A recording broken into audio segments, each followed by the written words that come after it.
Hey guys, so thanks for joining in with us as we kind of get to figuring some of this stuff out. So we're starting a new series called Happy Easter. And so if you grew up celebrating, or how you grew up celebrating Easter may look different, but at some point we can all assume Easter typically is a happy time. And so when it comes to Easter, there's chocolate and there's all that good stuff. My favorite are the Reese's eggs. I could eat 1,000 of them. But for some of us, there are some other things that maybe creep us out a little bit more, right? And so before we actually get into our series of talking about how Easter and why Easter should make us happy as Christians, if you stop and think for just a second, right? There's nothing creepier than a man dressed in a bunny costume.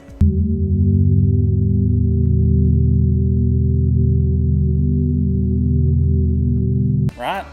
It's weird. And so hopefully you're not going to have to dress up and go take pictures with an Easter bunny. Thank you, social distancing, right?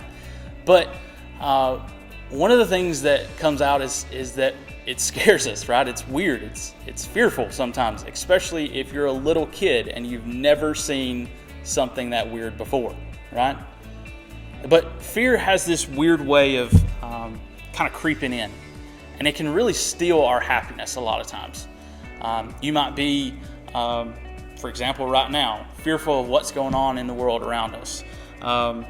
Maybe as a kid, you were fearful of monsters in your closet or under your bed. As a middle schooler, you're terrified of what maybe other people might say or think, or being made fun of, or maybe not doing so well in school. As a high schooler, you realize that you never actually outgrow your fears.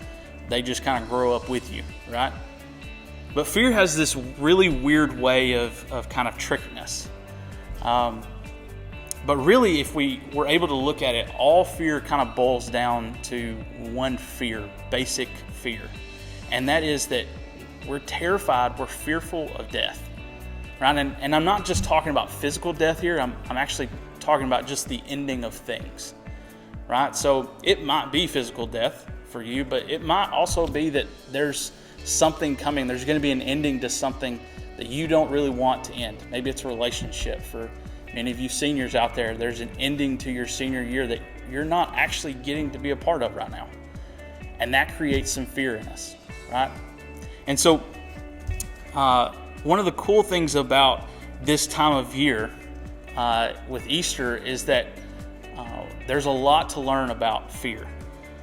And so Easter kind of steps in the middle of this fear of death for us who are followers of Jesus, right? This is the time of year where we celebrate that Jesus came to earth, lived a perfect life, died a death on the cross, and then in 3 days, he rose back from the dead. And so for us, this season can be a really, really happy season. You know, there was a guy by the name of Paul who really understood how fear had a role and played a role in people's lives. And so Paul is probably one of the most well-known Christians in the Christian world. And so he wrote most of the New Testament. We talk about him quite often. But Paul, he was actually opposed to this Christian movement, this early church. And he spent a majority of his life persecuting, hunting down, using fear, even fear of death, to help try and push people away from Jesus until he met Jesus, right? The one that supposedly died and came back to life. He met Jesus, and it radically changed the way he lived. And so one of the things that Paul shows us throughout his life is that he constantly was faced with fear. But one of the cool things that he teaches us is that he didn't actually let fear define him, right? And so we see in 1 Corinthians 15, verses 54 and 55, out of the New Living Translation says, "Death is swallowed up in victory. O death, where is your victory? O death, where is your sting?"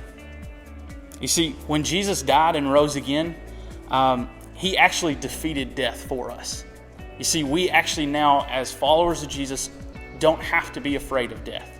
We don't have to be afraid of when things end that we're going to miss out. You see, because for Jesus established something for us in this, right? That we have a hope, that we have a promise that comes out of this through his resurrection. And that's what Easter is really all about, is that when Jesus died and rose again, he conquered death. He overcame death, right? Oh, death, where is your victory, right? Because it's not there anymore, because Jesus has already claimed the victory for us. And so when it comes to us living in fear, right? Fear will try to make us listen and obey because it wants to have that power over us. But you see, one of the things that we learn through the power of the resurrection is that the fear that we have can't compare to what Jesus has done for us through his resurrection. That he showed us that there was nothing that we fear that's bigger than Jesus is. And so that should hopefully encourage us today as we go throughout this kind of crazy time. It says also, Paul wrote in Romans chapter 8, verse 11, he said, if the spirit of him who raised Jesus from the dead is living in you, he who raised Christ from the dead will also give life to your mortal bodies because of his spirit who lives in you. You see, guys, we have in us, if we're followers of Jesus, the Spirit of God, the Holy Spirit lives in us. So the same power that raised Christ from the dead is in us. So we actually can have this confidence in knowing that the fear that's out there, the fear that we may have, isn't bigger than Jesus.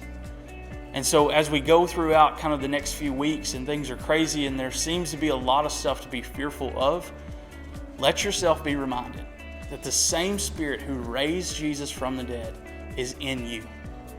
And so as we kind of wrap this up, I want to kind of ask a couple questions for you to maybe think about, and we would love for you to comment and talk about this in the comments below this video, or even in our messages. You can shoot us a message and we'll have a private conversation. But where has fear been holding you back? Right? Where has fear been holding you back? And what steps should you take to prove that fear doesn't have power over you? What are those steps that you need to take to prove that fear doesn't have power over you? And so as we enter into this Easter season, right? Easter is just a few weeks away. If you're someone who believes that Jesus defeated death, then the power that's in you, right? The power that lives in you through the Holy Spirit means that you don't have to fear. Now, are there things that we should be afraid of, or we will be afraid of? Yes, of course. But that doesn't mean that it has to have control and power over our lives. And so I hope that we see and understand the power of the resurrection brings us hope, and that lets us have a happy Easter.